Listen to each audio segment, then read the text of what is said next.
Oi, amor. Deus me livre. Tá horrorosa hoje, mulher. Eu quero divórcio. Eu quero divórcio. Acabou, acabou. Eu quero divórcio. Oi, amor. Vem dar um abraço. Vem me abraçar. Oi, amorzão. Nossa, mas que chubaca fedorenta. Deus me livre. Quero divórcio. Quero divórcio. Acabou. Sai, chubaca. Sai. Oi, amor. Vem me dar um beijinho, vem. Ô, amor, beijinho. Mas que bafo de onça. Acabou, acabou, quero divórcio, acabou, acabou. Eu quero divórcio. Cansei, tentei, fiz tudo o que era possível, mas infelizmente não está dando certo. Meu casamento parece que dá tudo errado, a gente vive brigando, parece que nossa casa é um campo de guerra. Eu tenho certeza, meu irmão, que essa ideia já passou pela sua cabeça pelo menos uma vez na sua vida. Mas você já parou para pensar quais são as consequências de um divórcio dentro da sua vida cristã? Muitas vezes ficamos procurando os vídeos e mais vídeos para poder justificar se realmente podemos ou não pedir o divórcio. Mas será que realmente eu posso pedir o divórcio? Será que, como alguns dizem, que em caso de adultério eu posso pedir o divórcio para meu cônjuge? E no caso de um novo casamento, o que irá acontecer? E afinal de contas, o que a Bíblia diz a respeito disso?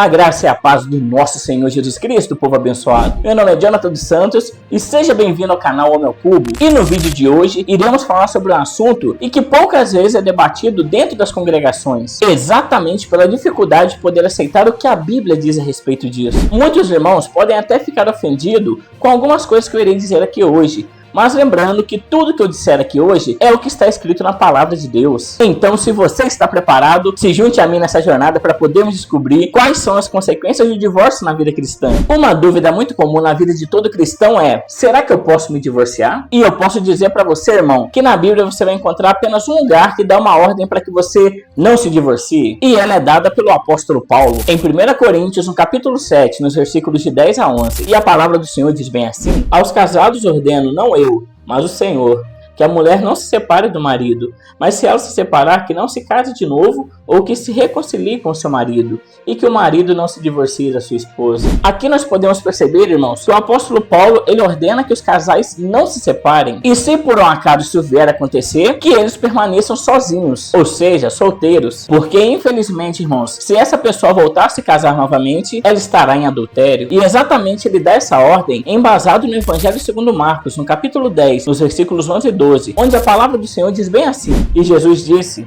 quem repudiar a sua mulher e casar com outra, comete adultério contra aquela.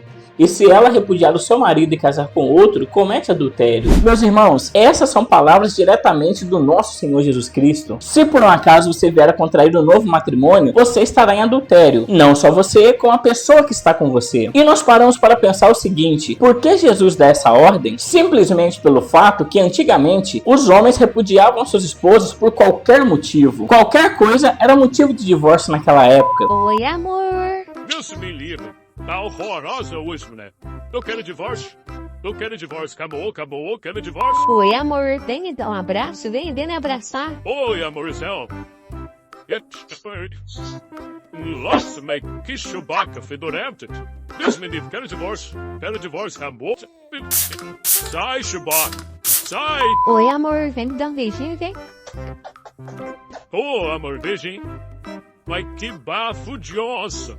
Acabou, acabou, quero divórcio, acabou, acabou. Entretanto, meus irmãos, muitas pessoas dizem que na Bíblia está escrito que em caso de adultério, você pode sim se divorciar. E caso você venha contrair um novo matrimônio, você não estará em adultério. E é exatamente nessa hora, meus irmãos, que eu peço que vocês tenham atenção na hora de ler essa passagem. Essa passagem, ela se encontra lá no Evangelho segundo Mateus, no capítulo 19, no versículo 9. A palavra do Senhor não diz em caso de adultério. A palavra do Senhor diz bem assim: eu, porém, lhes digo, quem repudiar a sua mulher, não sendo por causa de relações sexuais ilícitas, e casar com outra, comete adultério. Ou seja, meus irmãos, em caso de relação sexual ilícita. Em outras versões, a palavra do Senhor também diz em caso de fornicação, que nada mais é do que o sexo fora do casamento. Então aqui nós podemos compreender que não é em caso de adultério, pois adultério é uma coisa e ato sexual ilícito é outra. Pois afinal de contas, você pode muito bem adulterar sem ter relação sexual, como o próprio Senhor Jesus Cristo disse lá no Evangelho segundo Mateus, no capítulo 5, no versículo 28, todo aquele que olhar para uma mulher com intenção impura já está adulterando no seu coração. Então, se um novo casamento fosse permitido em caso de adultério, o simples fato de você olhar para uma mulher na rua já daria margem para sua esposa de pedir o divórcio. Agora, no ato sexual ilícito, é o próprio ato sexual consumado, e por isso que gera essa grande confusão quando falamos sobre o novo casamento. Mas ainda assim, vamos supor que houve adultério consumado pelo ato sexual. Agora eu posso me casar novamente? E nessa hora, eu te convido a voltar lá no Evangelho segundo Mateus, no capítulo 19, dos versículos de 1 a 12. E nessa passagem, Jesus Cristo falará somente sobre o caso de divórcio, quando os fariseus interpelam a Jesus Cristo se por qualquer motivo o homem poderia pedir divórcio para sua esposa. E lá nos versículos de 4 a 6, o Senhor Jesus Cristo responde bem assim: vocês não leram que o Criador desde o princípio os fez homem e mulher? E que disse: por isso o homem deixará o seu pai e a sua mãe e se unirá à sua mulher, tornando-se os dois uma só carne.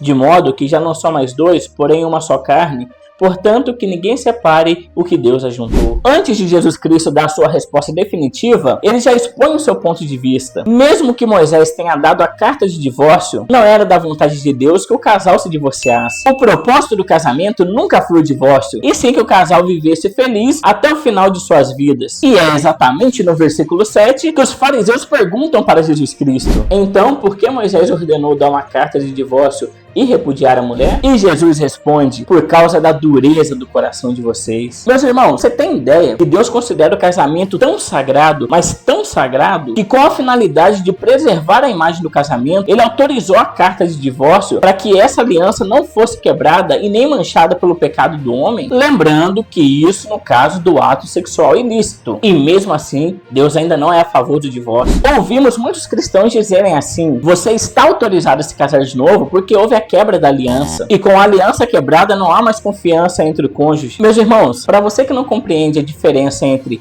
aliança e contrato, eu vou te dar uma aula breve aqui do que significa um e outro. No caso de um contrato, você tem deveres com a outra pessoa enquanto esta cumprir a parte dela dentro desse acordo. Caso uma das partes quebre o acordo, a outra pode também quebrar, e assim pode deixar de cumprir com a sua parte no contrato. Já numa aliança, isso não existe, porque uma aliança é perpétua e ela não pode ser quebrada, mesmo que um dos lados não tenha cumprido com a sua parte do acordo. E meus irmãos, eu digo com todas as letras, Deus leva a aliança muito a sério. E o casamento, ele é uma aliança, porque quando você subiu no altar, você, seu cônjuge e Jesus Cristo, você prometeu amar e respeitar a sua esposa, na alegria e na tristeza, na saúde e na doença, até que a morte o separe. Naquele exato momento, você estava selando uma aliança entre você, seu cônjuge e Jesus Cristo. E é exatamente por isso, se nós formos na primeira carta de Paulo aos Coríntios, no capítulo 7, no versículo 39, a palavra do Senhor vai dizer bem assim: a mulher está ligada ao seu marido enquanto ele viver,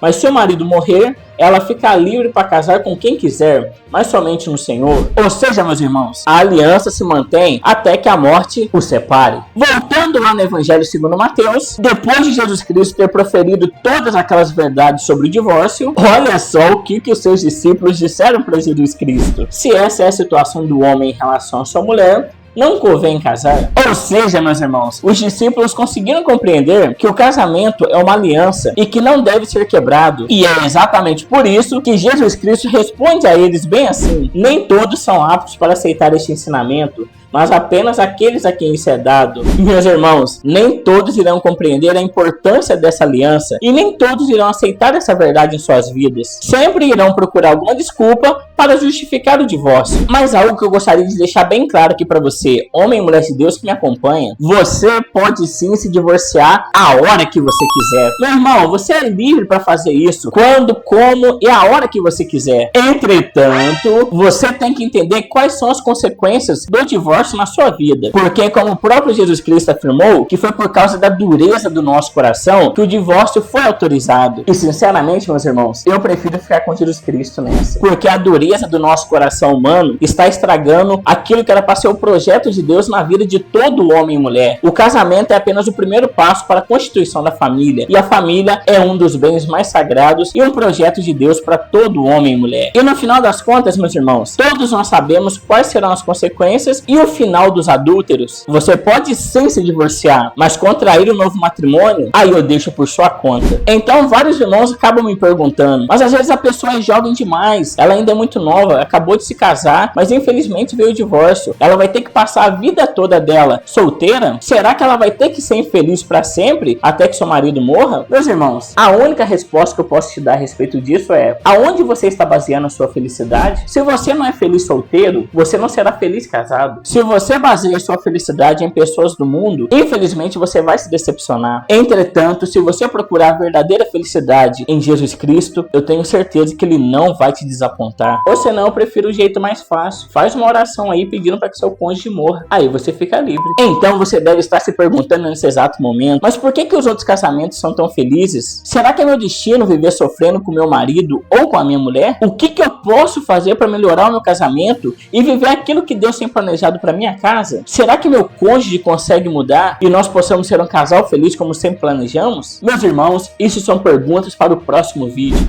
Meus irmãos, uma verdade difícil de se compreender hoje. Eu sei que muitos devem estar chateados agora pensando: não tem nada a ver, quem é você para falar sobre casamento? Deus perdoa tudo, Ele vai perdoar isso também. Eu acho que você falou está errado, não é bem assim. E você, meu irmão, o que pensa a respeito sobre o divórcio? Entre aí nos comentários, deixe a sua opinião. Vai ser muito legal saber o que você pensa a respeito disso. Lembrando que aqui não há julgamento da forma que você pensa ou que você acha. E caso você tenha gostado desse vídeo, não esquece de curtir, de comentar, de compartilhar, que isso ajuda demais o nosso canal a crescer. E para você que ainda não é inscrito, não esquece de se inscrever e ativar o sininho de notificação. Espero que você tenha gostado e que Deus possa abençoar a sua semana. Um forte abraço e até mais.